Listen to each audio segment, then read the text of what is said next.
A major step backward likely to impact many holiday weekend plans. Delaware closes all bars and beach towns indefinitely after outbreaks there. Hello, everybody. I'm Rick Ritter. And I'm Denise Koch. Nationwide, coronavirus cases are surging, including in Delaware. But here in our state, we don't have to worry just yet. The key numbers we are watching remain mostly steady as the number of people hospitalized with the virus ticks upward slightly. WJZ investigator Mike Halgren is live at Johns Hopkins University, which is keeping track of the rising numbers nationwide. Mike? Denise and Rick, Hopkins has recorded more than 500,000 deaths around the globe and more than 10 million cases to date since this pandemic began. Maryland hasn't seen the spikes of some other states that are now rolling back their reopenings, and that does include Delaware. Johns Hopkins' moment-by-moment online count of coronavirus cases has been a must-visit website since the pandemic began.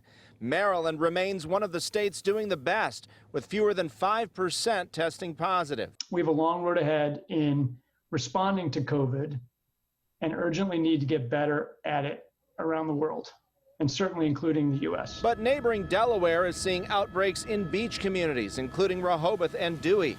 And the governor decided to close down all bars in those zip codes indefinitely. That comes just days before the busy July 4th holiday weekend. Delaware will not move to the next reopening phase. The virus isn't going to go away.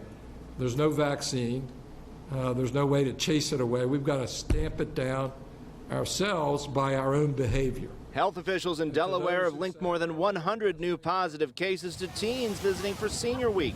The National Guard tested restaurant and bar workers who waited in long lines. Some restaurants have had to temporarily close. We've seen numerous situations, numerous pictures of restaurant servers without face coverings, as well as numerous pictures of individuals on the boardwalk without face coverings. Maryland health officials have not recorded a similar spike in Ocean City, which is expected to be packed for the holiday weekend. If they think they've been exposed, no matter where, they should get themselves tested. Hey, how did it add to your knowledge? On the education front, lawmakers held a briefing with school officials concerned about the pandemic's impact. We're going to need more people. Now, the problem's going to be finding more people. We can be hopeful about the fall, but we just don't know, and it's our job to plan for the worst.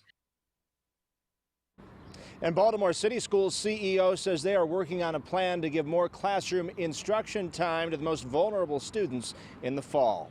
Reporting live at Hopkins, Mike Halgren, WJZ.